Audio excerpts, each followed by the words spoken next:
Welcome to Slash Bash, where today I am bringing you another pro-revenge Reddit video. Military Revenge Story. This is my first post, please be nice. This was back in 2013 when I was based in Holland. I'm a British Marine for context. I had been married to my wife for a little over 18 months when I was deployed to Afghanistan. My wife had a job in the British delegation on base and got to know pretty much every Brit and their husband and wife. One day, we were directly targeted by a vehicle-borne IED.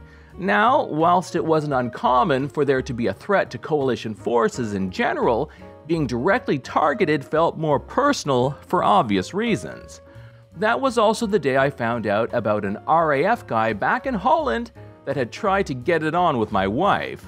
I found him on Facebook and, still feeling rather raw about Terry trying to blow me up, messaged him words to the effect of, "If you go near Mrs. von Scranhammer again, I will put a glass in your throat the next time I see you."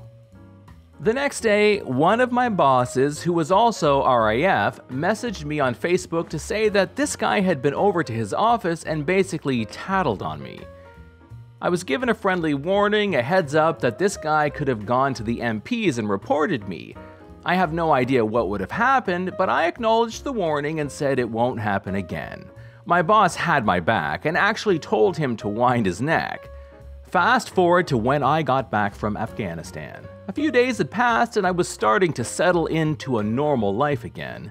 My wife brought it up, after explaining she didn't mention it at the time due to my reaction the first time, that an Army Sergeant Major had tried to message her via Facebook. He told her she was beautiful and wanted her number. She promptly blocked him. I was pissed off, to say the least, but I understand why she kept it until I was back on home soil. The next day, I went into our department and spoke to my other boss, an Army captain. I told him what had happened, and he said, "Leave it with me." He basically had a chat with him and nothing came of it. I felt deflated and even more pissed off. That was until our senior military officer came into our department. He welcomed me back and asked how my tour was.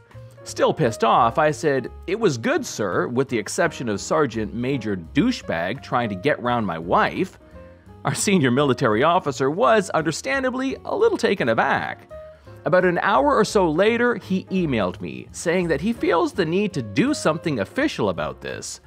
Something I had forgotten was that the colonel and sergeant major belonged to the same regiment, so having one of his own group behave like this had clearly gripped him. I told him the full story and provided screenshots of what Sergeant Major Douchebag had said to Mrs. von Scranhammer. For this to go official, my wife had to provide a statement.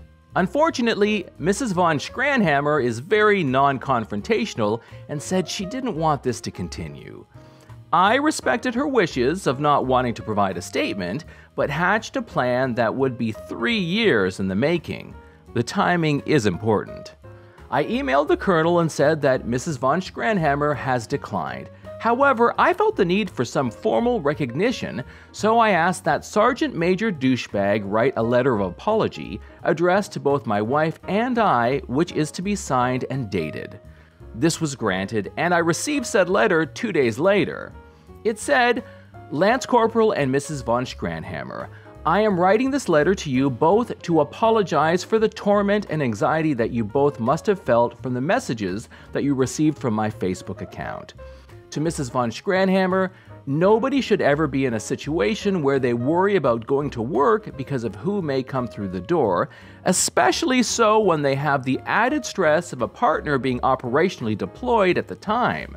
The anguish that you must have felt at this time is immeasurable, and for this I apologize. To Lance Corporal von Scranhammer, being operationally deployed is stressful enough without the added stress and worry about family back home. Support from home and loved ones is what carries many people through tough times whilst on tour. For any undue angst caused, I apologize. I regret any hurt and anguish caused by this issue and apologize wholeheartedly and unreservedly to you both. Signed, Sergeant Major Douchebag and his position." I now waited. I saw out the rest of my time in Holland, moved back to the UK to my new base, and waited some more. Almost 3 years after I received the apology letter, I looked up Sergeant Major Douchebag's wife on Facebook. I had known the whole time we were out there that he was married, his wife lived back in the UK, and he has routinely tried to cheat on her. I sent her the same screenshot which I had sent to the colonel. I also, before leaving Holland, printed off the emails between the colonel and myself where I requested the apology letter. I blanked out the colonel's details, and I sent pictures of that. And then lastly, I sent a picture of the apology letter signed and dated by her husband admitting what he had done. Once I saw she had read it, I blocked her. Blocked the Sergeant Major Douchebag and all his friends who had also been out in Holland at the same time. Why 3 years? I remember him saying before he turned into a douchebag and tried it on with my wife that he only had 3 years left to serve. If my timing was correct, he was months away for completing his 22 years and receiving a very nice pension.